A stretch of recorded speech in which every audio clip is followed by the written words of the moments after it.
All right. We want to say welcome to the Private Banker Society. I want to say thank you guys for joining us. We are missing Iggy today. So if you want to see Iggy, I'm sorry he's not here. But it's Mogul, we have Nick, and then we have Dr. Jake Taylor. Jacobs.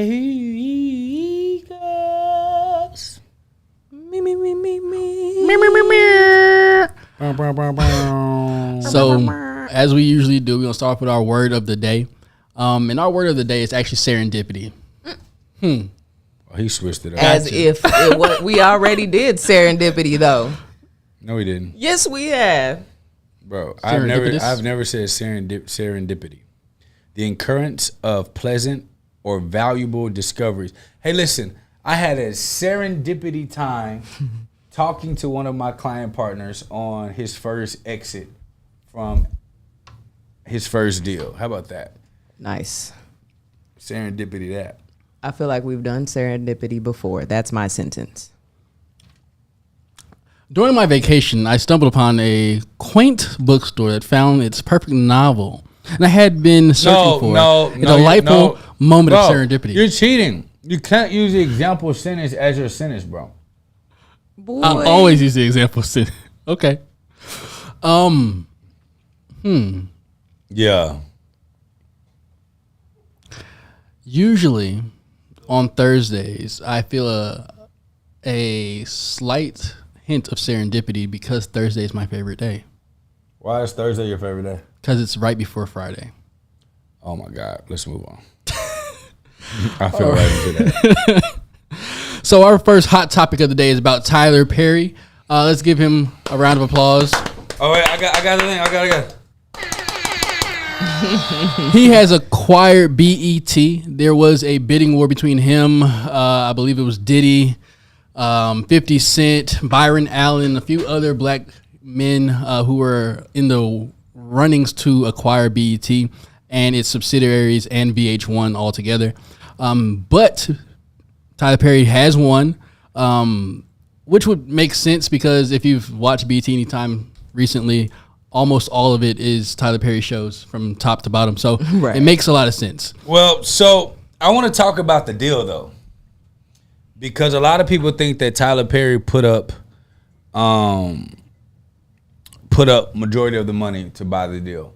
Tyler Perry already owned 25% of BET. That's what a lot of people don't know.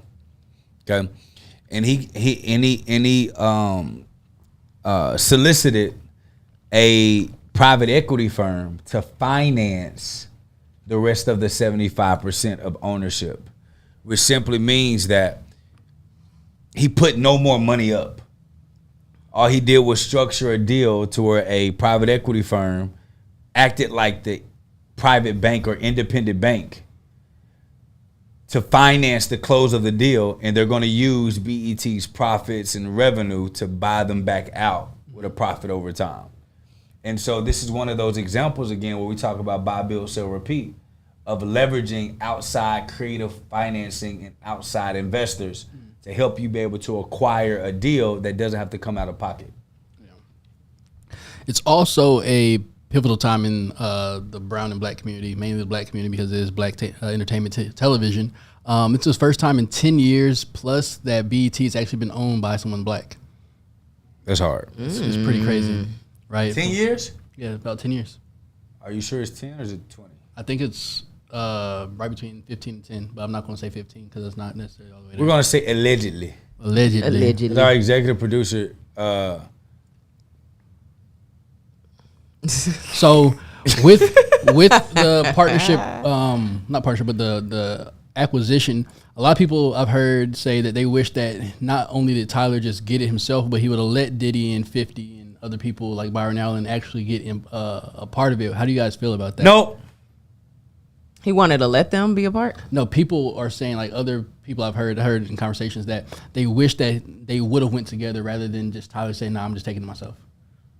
When it's too many people involved, you know what I'm saying? It's too many people involved, and everybody's thinking something different. Everybody wants more than the other. It's just too much. Let him do his thing. Yeah, and I actually agree with Nick on that, and I just want to hear your take, Mogul. But I agree with Nick because a a lot of people think that unity means that you have to unify with everybody. And we already know, it's kind of like, if you think about the nature of a Tyler Perry versus the nature of a 50 Cent, Diddy, and what's the other guy name? Byron Allen. 50 is more of a creative. So he's already pretty much 60% of all of the content on BET. And we know how 50 Cent move. We know how Diddy move. And it's just, if I want to keep the creative control of the shows that's upkeeping BET itself, why would I bring other people on when I can own the whole thing and create the entire environment that I want? Right. So for me, I would say maybe not all of them, but maybe 50, because if you've brought 50 in, that brings all 50 shows with them too. Like Power? Maybe though. But the reason I say that, because 50 owns those shows at the end of the day. So he's not going to leave them. He's going to end them contracts or let them contracts in and then come over to where his place is, or he's making more money. That's another step of money on top of that. So I feel like, and then more people are going to come over there to watch BET as well, because they're going to cut off their Showtime. Because I know for me, I only have Showtime because of Power and all of the 50 shows. So when he did that, it brings more black entertainment. It just, I feel like it solidifies black entertainment. I think he could do that without. I could say yes. What are you finna say? I think he could do that without being an owner. You know what I mean? I'm pretty sure they could work out a deal of some sort. Because that didn't happen for him. You know, he might just go ahead and say, hey, here's a deal for you, since you were trying to battle for the company. You know what I mean? But a lot of times, think about it. If you have, it could work in two ways. You have Diddy, you have Tyler Perry, who has pretty much 60% of the audience of BET from his shows. Yeah. Then you have 50, who's going to bring his. We already know 50 is always going to do a power move. So if he's bringing the majority of the viewers to BET platform, now he has almost like this extra leverage that he can like threaten to take it away if Tyler doesn't comply. So it's kind of like this if then what type of deal. Like if we did the deal, then what? Yeah. Right. If we don't do the deal, I know for a fact that we already have a thing going. Now if I can control the whole platform, I can maybe create whatever type of space that I want. Although 50 Cent does a great job at the Power series, we all are invested into that. But the type and BMF.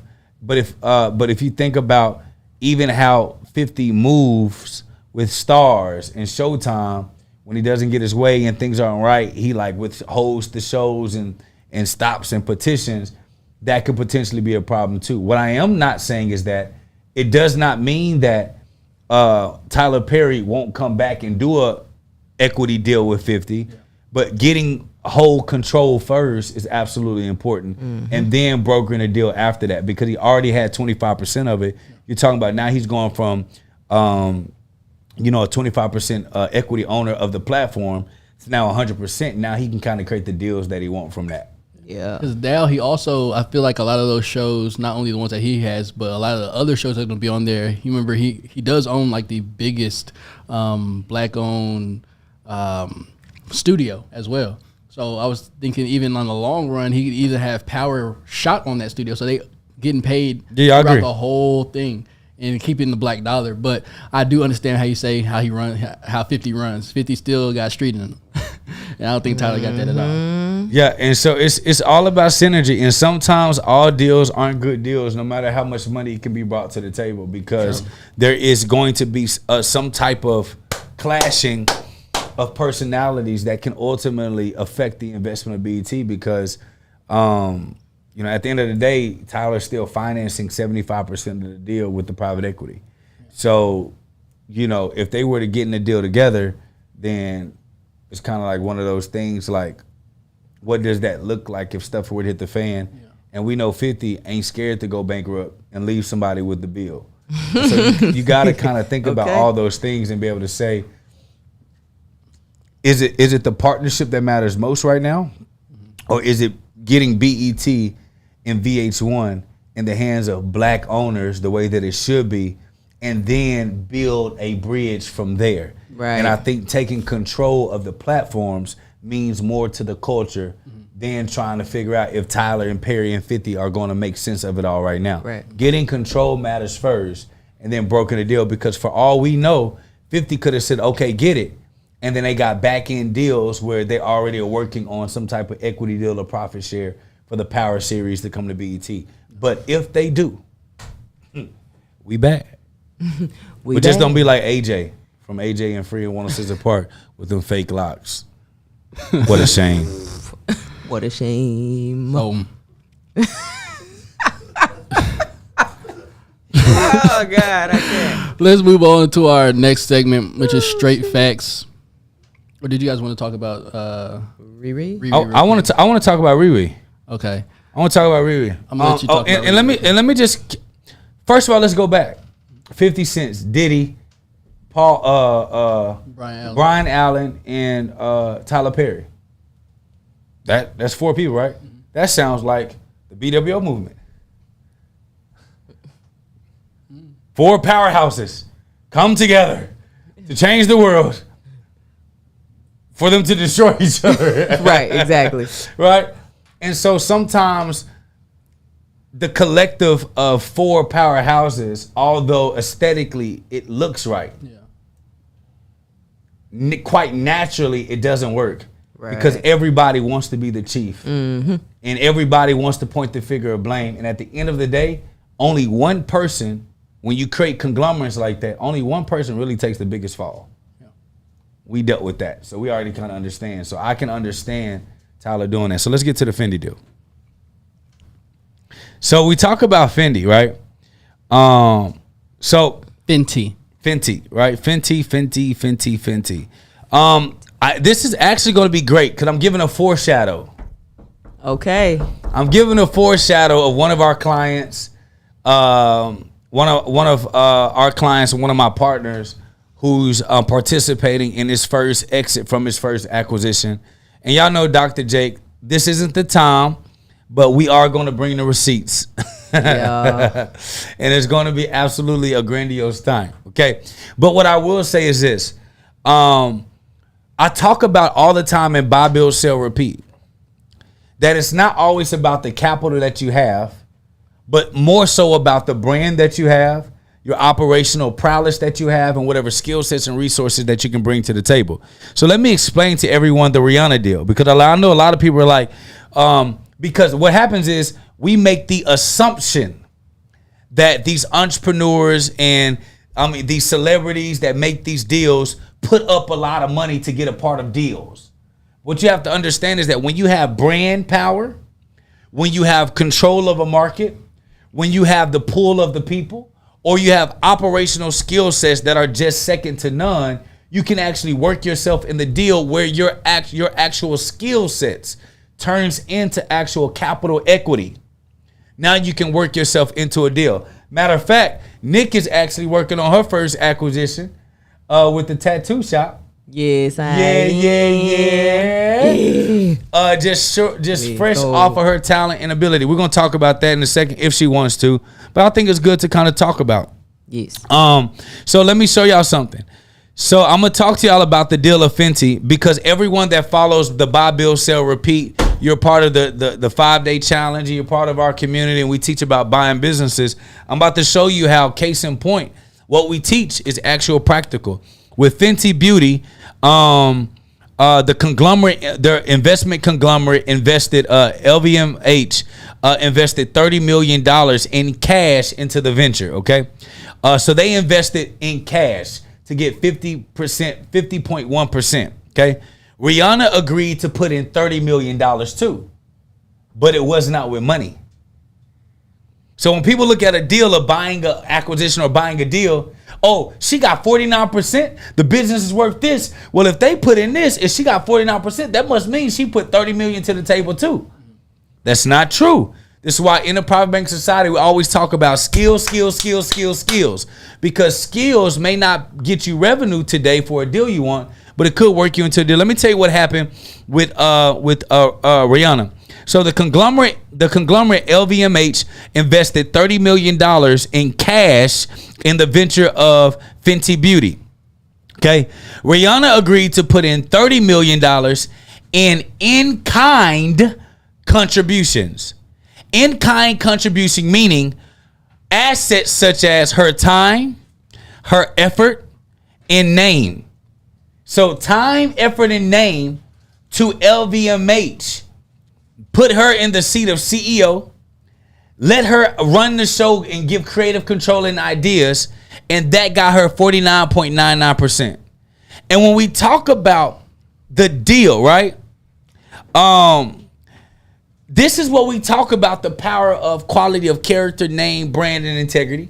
This is when we talk about the deal of skill sets, ability to produce, and efficiency of modeling, if you will, because she worked herself in a deal where she became CEO, got 49.99% of a multi-billion-dollar conglomerate, put $0 up, became a billionaire, and stepped down as a CEO, and now is about to ride off into the sunset.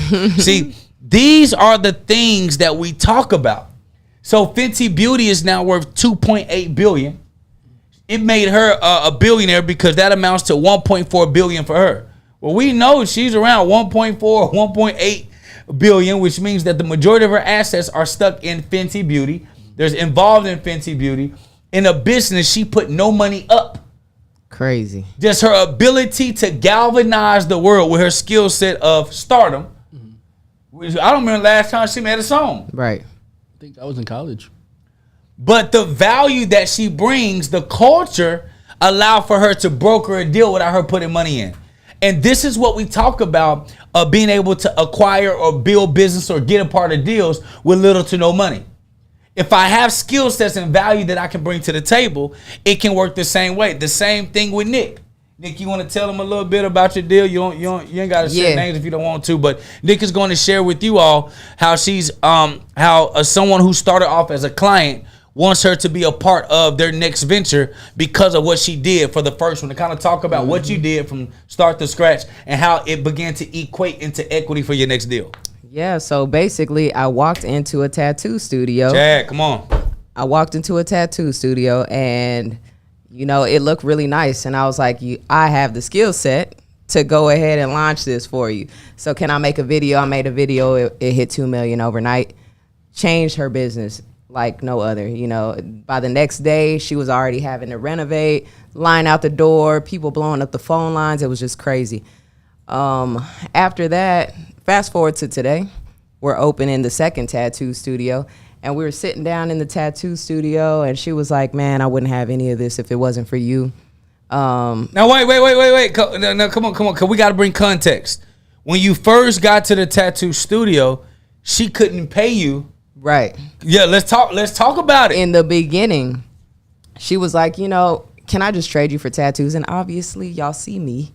I like tattoos. So I was like, that's fine. Let's go ahead and do that. You know, I wasn't pressed for cash. So I went ahead and helped her. And then about 2 months into it, she was like, I can pay you now.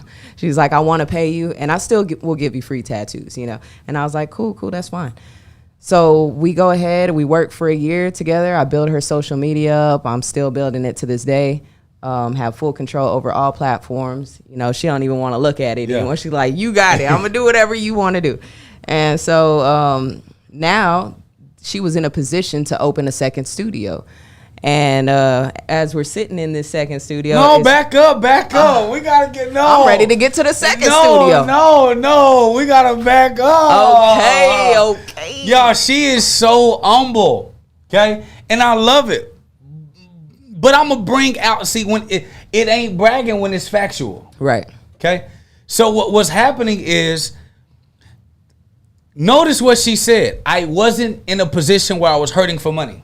Mm-hmm. See, a lot of us, we trick ourselves out of deals that can be life-changing for us because we overextend ourselves financially, or we only think that monetary value today that you receive from a client is if you can't get that, right, then there's no deal. So what Nick did was, she said, hey, listen, she did a barter. And she was able to do a barter because she saw the potential of what the tattoo shop could bring. Now, Nick, we got to bring it to context. When you came into the scene, where was the tattoo shop revenue-wise? So when I walked in the door, let's say I walked in around February, they opened in December. When I walked in, there was no one in the studio. And that's not to say that they didn't have their own clients, right?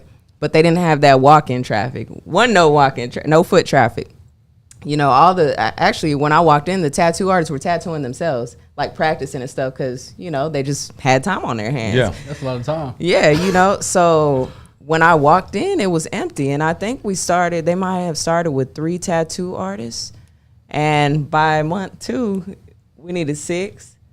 We needed 9. We needed 10. Now we up to 20 tattoo artists, you know, and it's all female too. So that's insane. Like, we have women blowing up. Can we apply?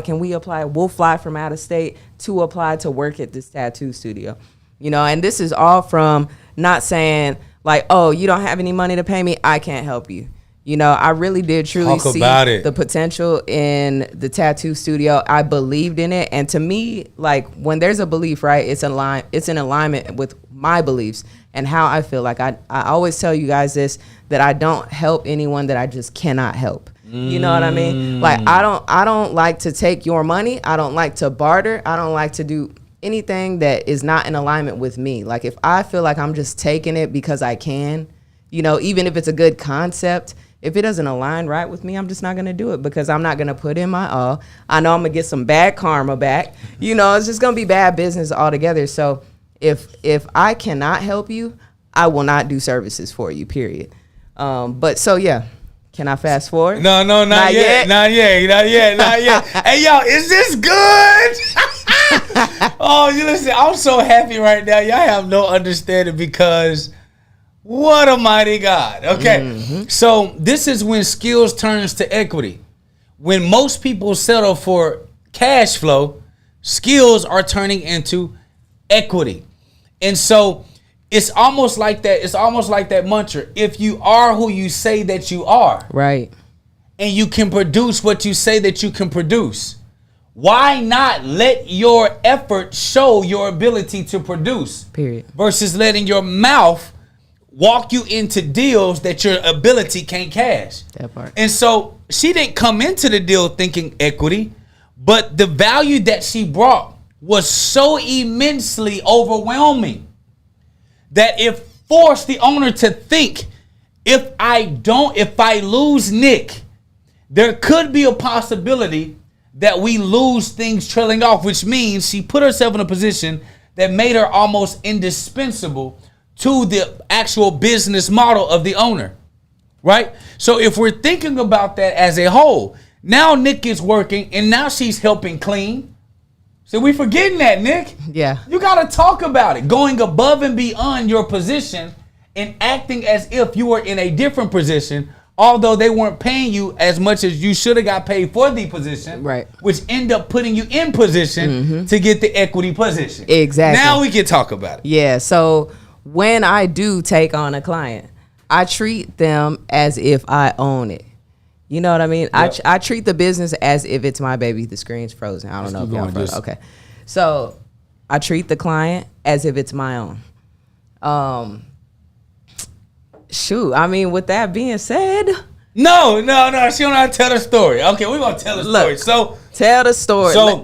So it got so busy with so many people working, yes, that the owner has to open up another location, right? Because at this point, if they don't, they're losing money. Mm-hmm. So open up another location. What was the conversation like? How did it transpire? The reason why I'm bringing this out is because, one, this shows context, Nick. Yeah. That not only do we practice what we preach, but we do it on a daily basis. We do it with great intention. And it shows that when I say do work for free, if you believe in the product, if they don't have the money, but you believe in the leaders and the product and the situation, you just put your time in, because if you can do what you say you can do, they're going to be able to reap the benefit of that. So when we process that, so you're getting into this space, and now the opportunity comes to the place to where now it's like, okay, I'm opening up another location. And the first conversation was like, Nick, I can pay you more. Right.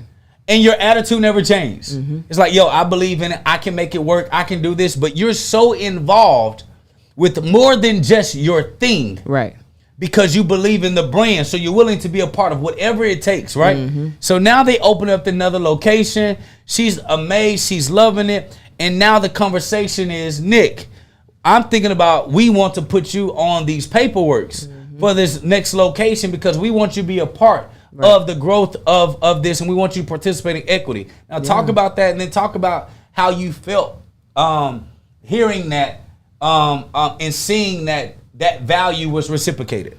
Yeah, so obviously when I went into this thing, I didn't want to be an owner. You know, I could care less about that, but I still wanted to treat it as if I owned the place. So like, even though I didn't want to be an owner on books, I was like, you know, I got to treat it like it's mine because my name's on the line. That's right. You know what I mean? It's my reputation. I'm affiliated with this. It's on all my platforms. Y'all can see it on mine too. So I'm like, you know, I got to treat this like I would treat my own business. So technically, I feel like all my clients, like, those are my babies, you know. And when we were having that conversation, she brought it up, and she was just looking at the new shop. We're all sitting in it, and I'm literally building chairs for the new artists in there. We're putting everything together for the girls because the new studio's about to open. Oh, past your job. Yes. So past what you get paid for. Out of my pay rate. Okay, let's you know get what I'm it. saying? Out of my pay rate. I'm talking about sweating. I'm talking about crying, talking and looking at this place like, dang, this is what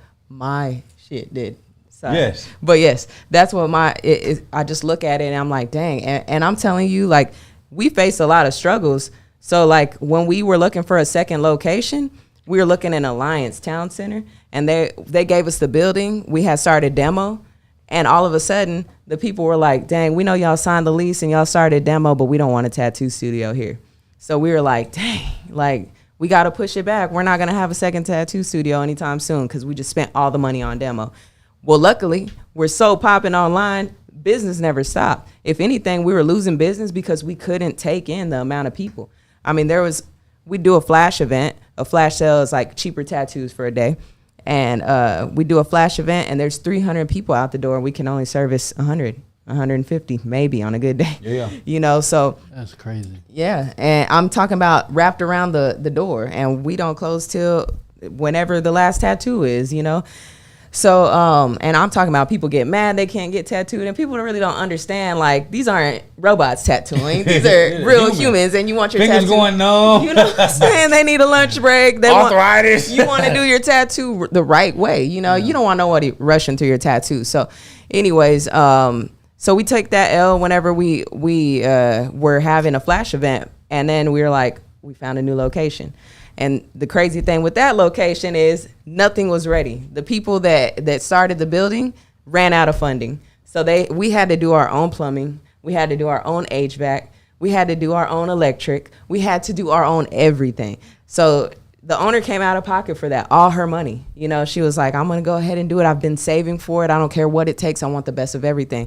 And she was like, with that being said, Nick, I want you, when I open my third location, because I'm going to make sure we open a third location. That's right. That's right. You know, and she was like, because of this, she's like, I really, really, really want you to be on an owner with me, because if it wasn't for you, I wouldn't even be here. You know what I mean? Yeah. And she's like, I really want you to really fully understand that I want you in this for the long haul. Like, I want to see us do big things together.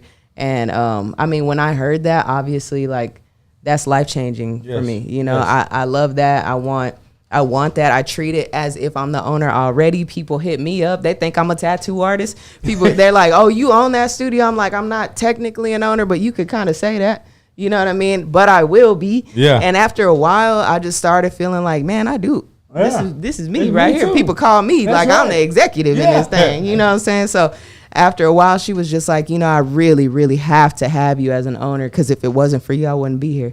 So. See, that goes back to the whole notion of when I talk to you about this is what's called a no money down, no money acquisition.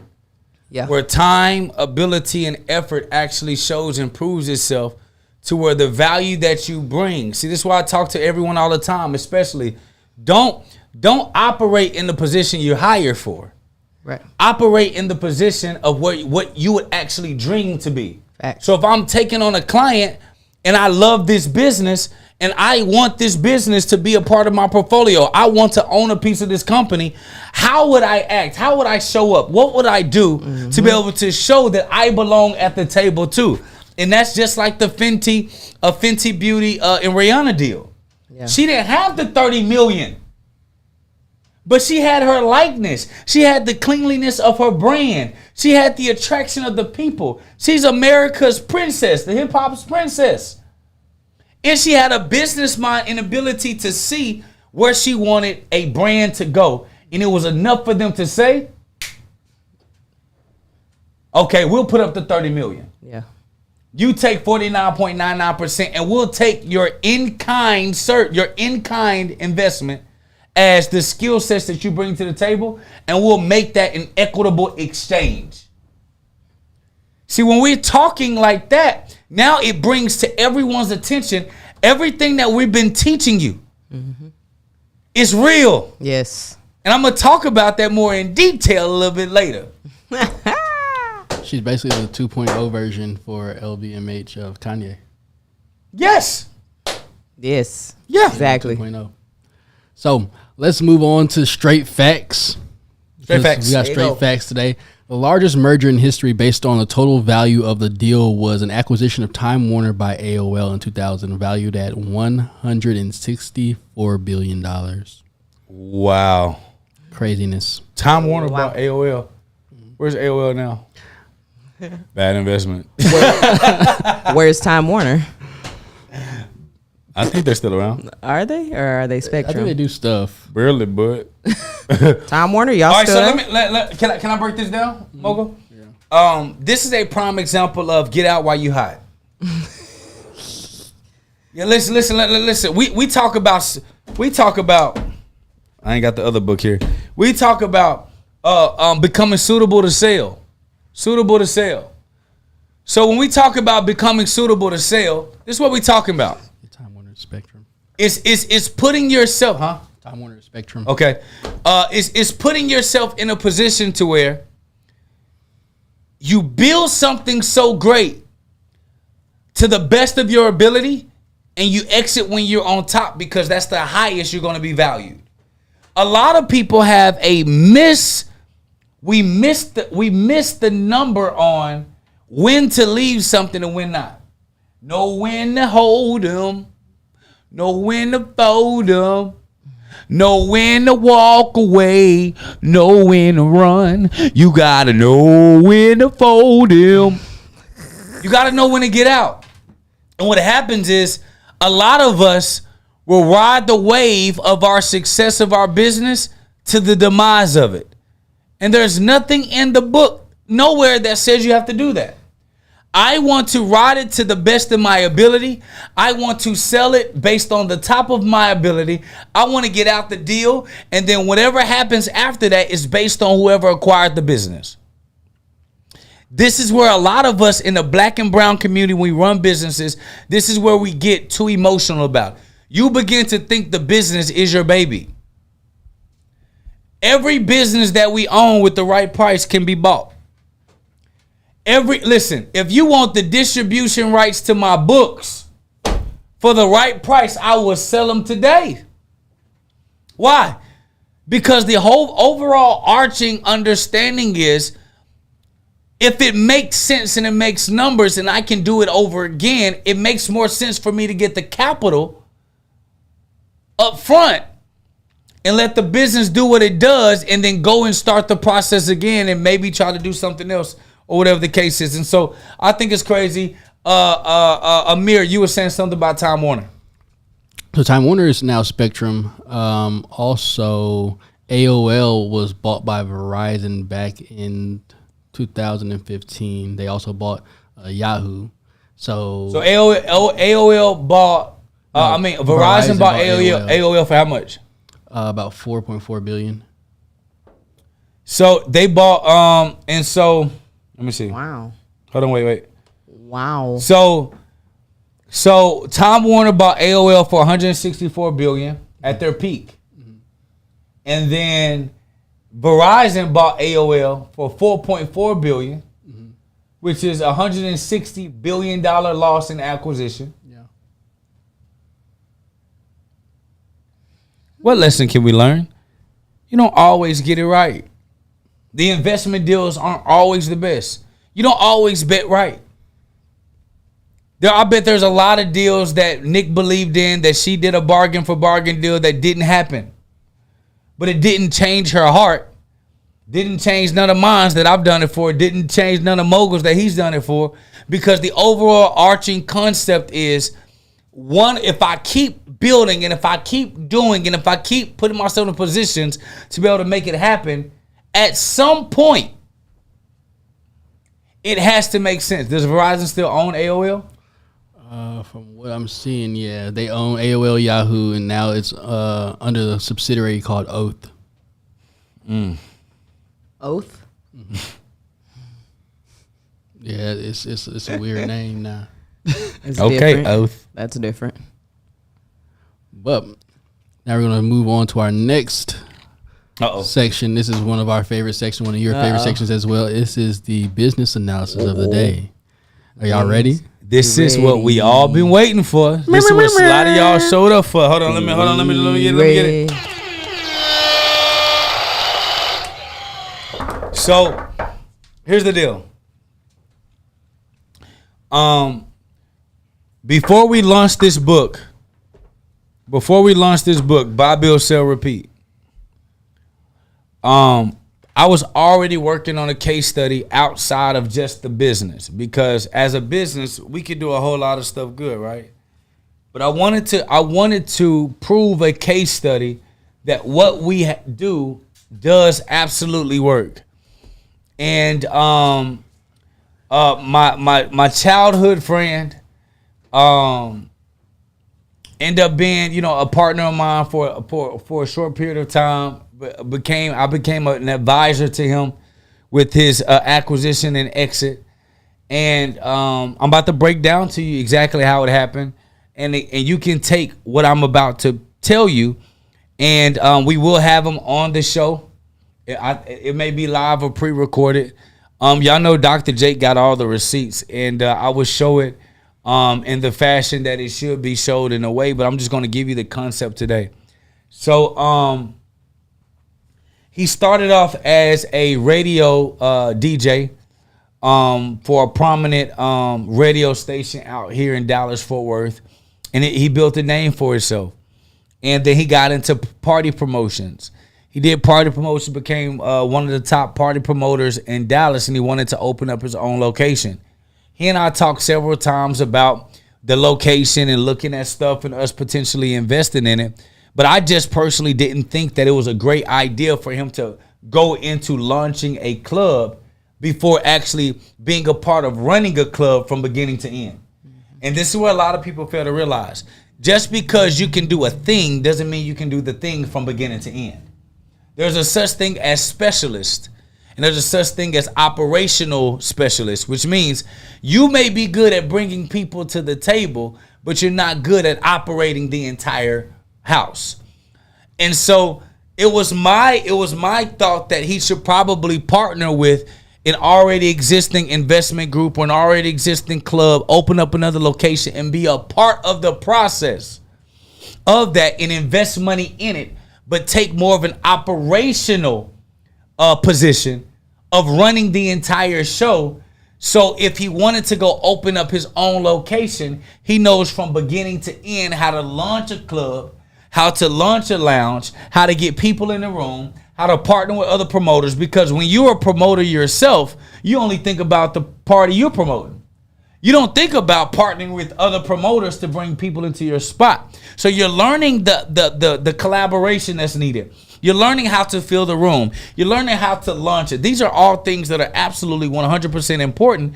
And so when it comes to, I'm like, I really think that, the promotion, the company that you're working with, the club that you're promoting for, I think that, you should probably talk to them about investing in a deal together to open up a more upscale location somewhere else where you can actually run it in a more operational way.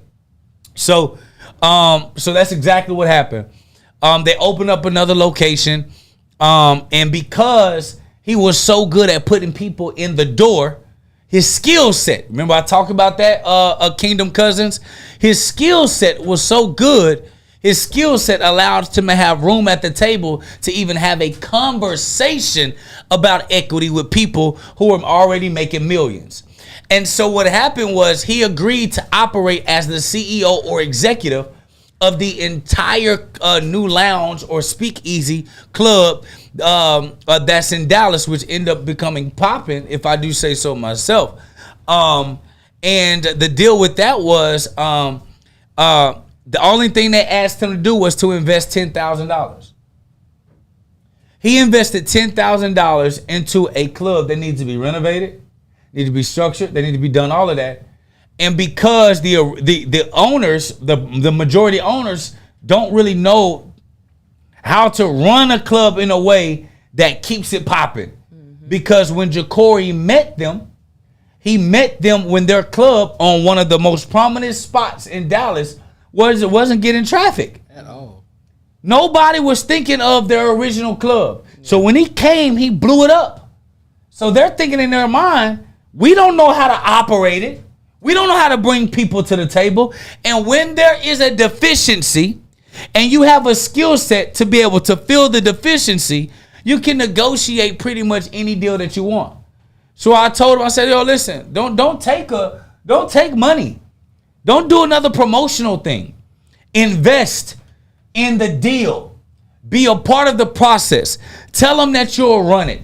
Tell them that you'll control it. Tell them that you'll fill it. Tell them you'll be responsible for everything when it comes operational, because 1, you'll get the training of operations. 2, you'll be an equity partner. And 3, now you can get into a deal, put your name on something, and we can be able to build something great. Okay, so he has a part of his promotional group is a staffing side to it. So not only was he able to get equity in the deal, only investing $10,000, now he was able to get the staff a job, another location of job in staffing that can allow for his team to be able to work in multiple locations and still get paid extremely well. So he not only was able to get in the deal, he was not only to become a part owner of the deal, he was also able to put his staffing agency inside of it to operate the entire flow. What do we talk about in buy, build, sell, repeat? What do we talk about in how to buy biz with little to money down? We want control of operations. Because if we can control the operations, we can control the result. Yeah. Y'all, I'm trying to teach y'all something for real now. There's not a lot of people that actually can show case studies and prove it to you in every single thing that they do. Pay attention. So he opens it up. He said, okay, boom. He invested his $10,000 into the deal. Now, mind you, his staffing agency is now operating the new location and still operating the original location. So technically he has full control of both clubs, except one is more non-equity and the other is equity because he invested into the deal. Okay. So he hit me up. He said, bro, I need you to invest with me.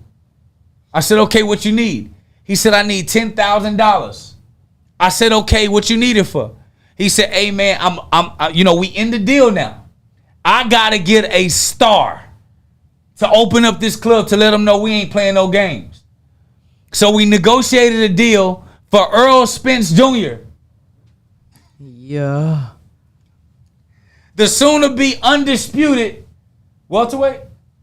Is he in welterweight? So. Let's just say welterweight. I think so. Welterweight champion of the world. He's a 3 belt champion. Different. Huh? He different. He different. He from Dallas. We know the same people. Only thing we asked him to show up for an hour. I said, deal. I'll invest $10,000. We'll get him in. We'll pay. Just pay me back with the amount I want out of the deal, and we even. And I'll advise you along the way to make sure that we keep this thing operating and going. So he invests 10,000 in the equity. I invest 10,000 into the promotion of the show, of the marketing, of the opening. Now watch what happens. Earl Spence comes. Welterweight boxing champion of the world. It blow up the scene.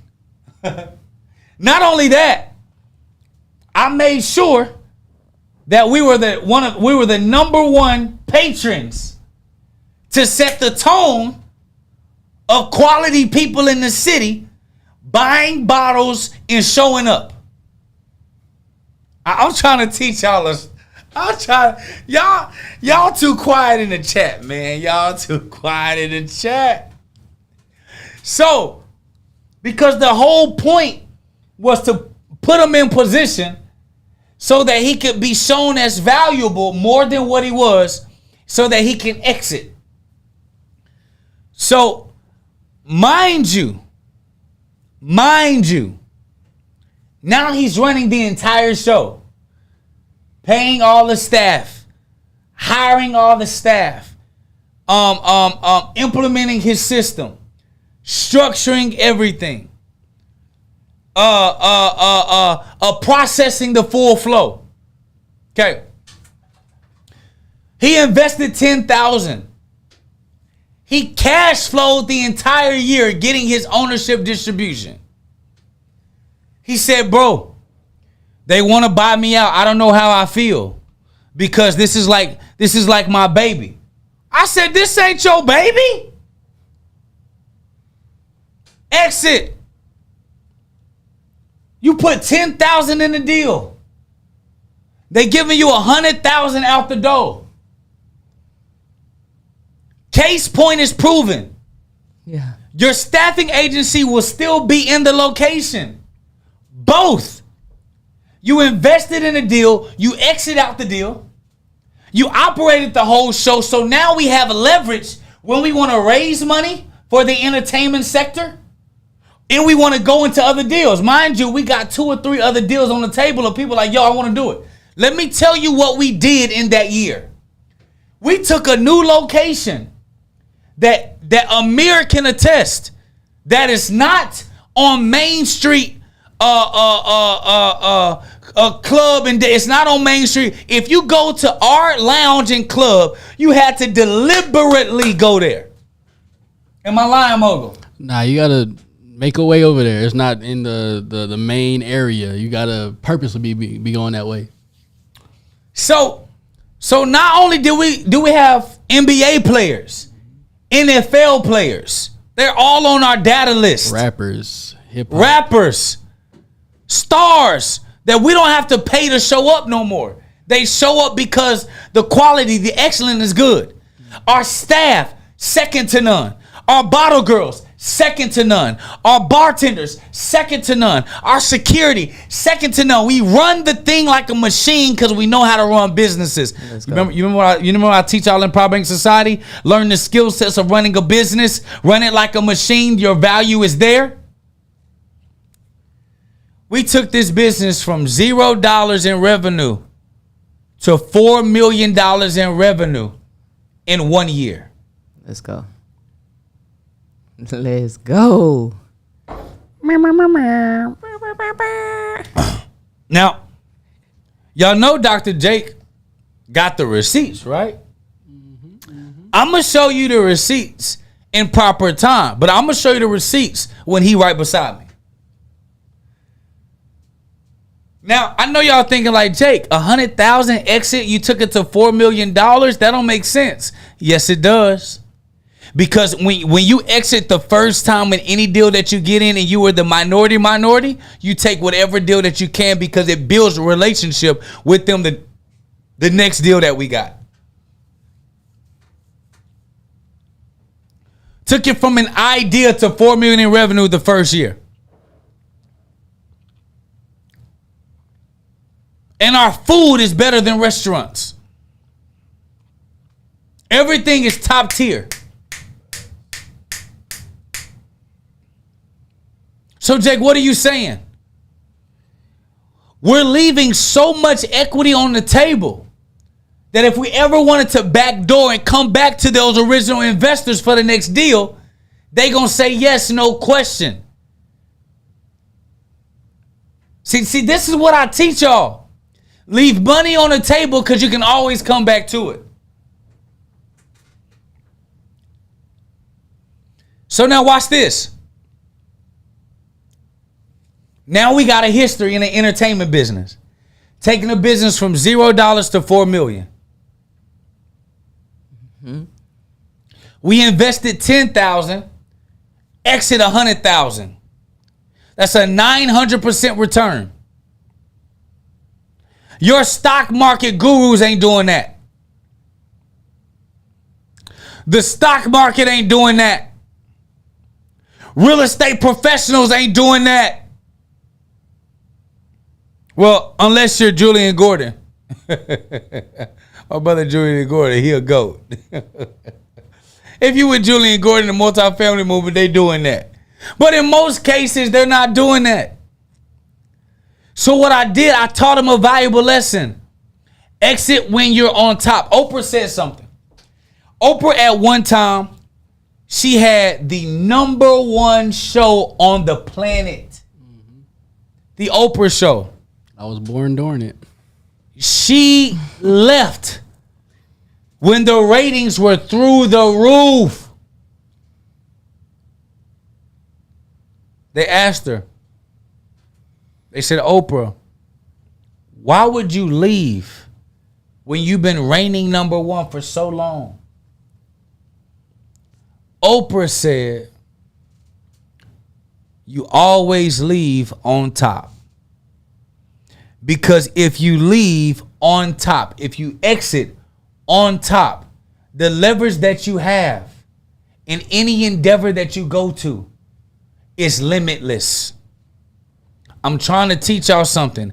Always leave with equity on the table.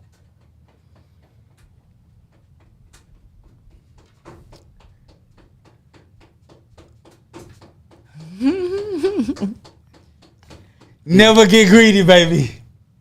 Especially if you're a black and brown investor. Always leave with money on the table because it's a good faith measure. Think about it. When we open up the location, if you were to count me and his investment, that's $20,000. Well, I got bought out in a month. I put my money in. They gave me my return in a month. I was cool.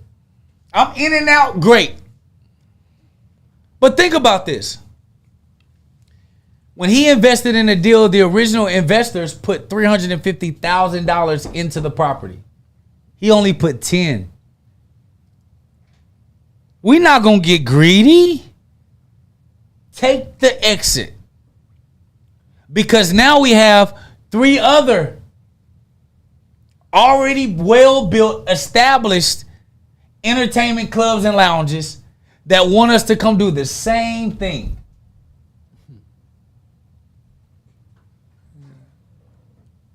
The price up now. Now, Jake, what are you saying?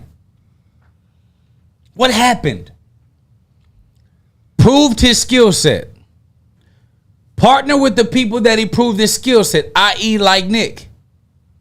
I.e. like Rihanna, because she was a part of the LVMH brand before they actually created Fendi. When they created Fenty, they already saw the numbers she can pull in when she was a part of the LVMH brand.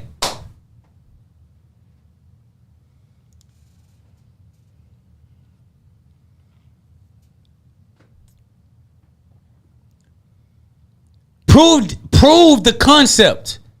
Invested as a minority partner in the new concept.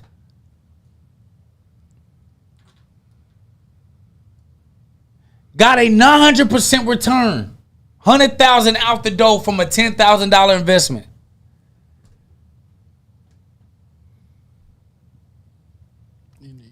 And guess what? He bought, he built, he sold it, and he's repeating the process over and over again. Now, guess what happens? Now, when we raise an investment fund on his and our ability to operate and exit lounges and clubs. How many investors do y'all think gonna get in on a deal? How many people do you think is gonna say, yo, I want parts?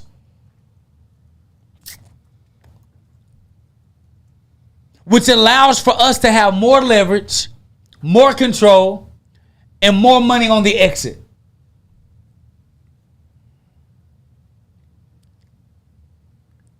So when we teach you in buy, build, sell, repeat, when you learn on how to buy business with little to no money down, not only have we done it for ourselves, but the case study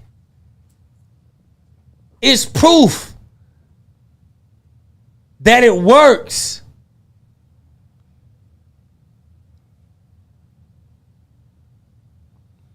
I'm going to ask y'all a question. Answer it in the chat. How many investments do you know can turn from 10,000 into 100,000 in a year? Amy ain't scamming. Legitimately, no scams, authentically strategic. How many case studies? Well, how many types of investments do you think that you could turn 10,000 into 100,000 and exit clean?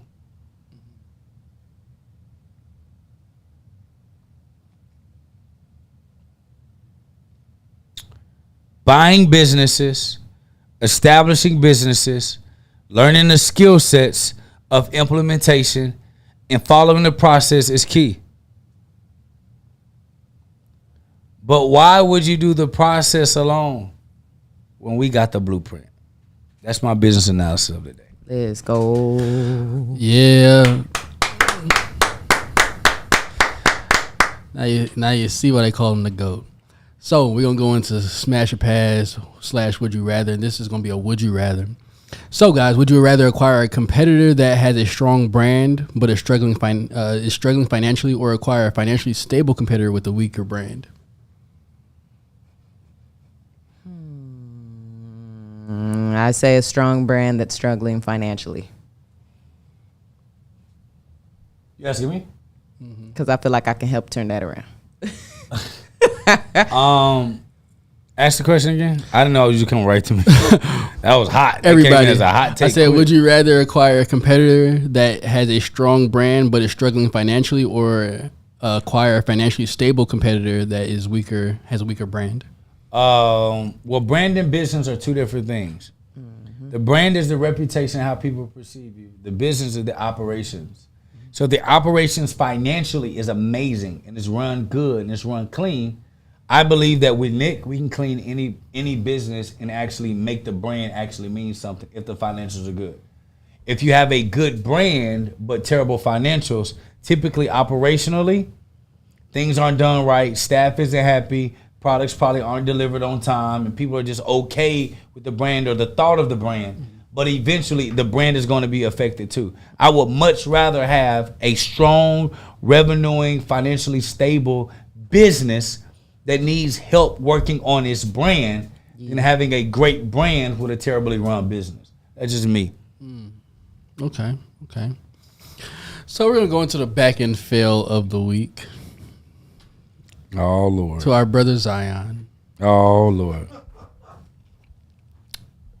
As anybody with, I guess, $200+ million that's 22 years old, you probably wanted to enjoy the fruits of thine labors. But for all the young men out there and young women, this is a very good example of due diligence. You need to do your due diligence when you're talking to anyone that you want to be romantic with, business with, in general. You want to be a friend. Do your due diligence. Find out who these people are. Find out if their character or who they are matches who you are or who you're becoming or who you want to become. Zion was projected to be the next LeBron.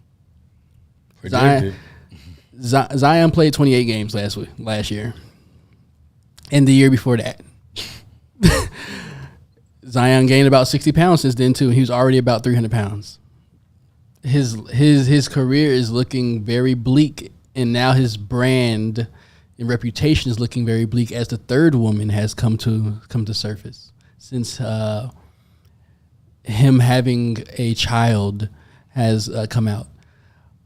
We want to make sure you guys, once you get into a position of, even before that, make sure you're doing your due diligence of who you're bringing around you and bringing around your family and bringing around yourself, because the people you bring around you can either make you or tarnish you in the quickest of extents. And let me just say this. A lot of you all hear the word due diligence. Let me give you the simple term definition for it.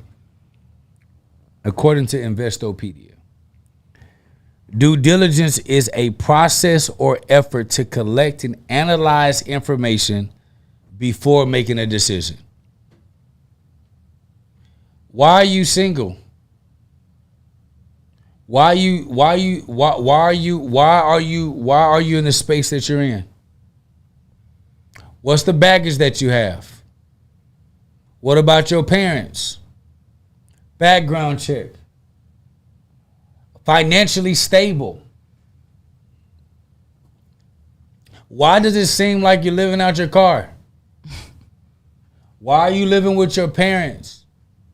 Why are you always just coming to my house? Why are you so eager to move so fast? See, we got to start asking the reason why. Because it explores the possibilities of things and people that may or want to take advantage of you to stabilize their inconsistent life. That's important. And before you keep going, Amir, let me just answer this real quick. SL Goodall says, so if I put 10 grand, I will get 100 grand. No, you clearly missed it. I said that he became one of the top promoters, filling up clubs. So when he invested $10,000 into a club being opened, he already knew how to fill the room. He operated it. He knew what he was doing. And we were able to raise the value of his investment to exit for $100,000.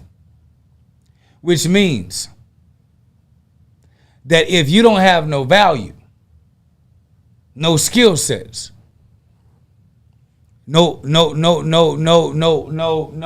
ability that you're bringing to the table, you are not, in fact, turning 10,000 to 100,000. You're not getting a 900% return. And if you don't have any skill sets and you're investing in a group, you're going to get a group rate, which means if you're not doing the work, you don't get the majority of the exit.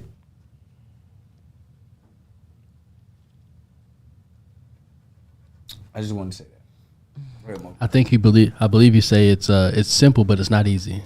Yeah, it's simple, not easy. It takes skill set, it takes time, it takes experts, and it takes you willing to pay. So again, I never teach quick flips. I always teach strategy and skill set based on abilities you already have.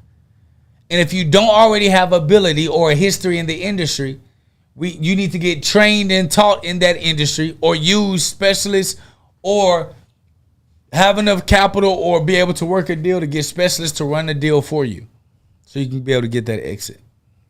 So in this case, the investors found an operator in Ja'Cory.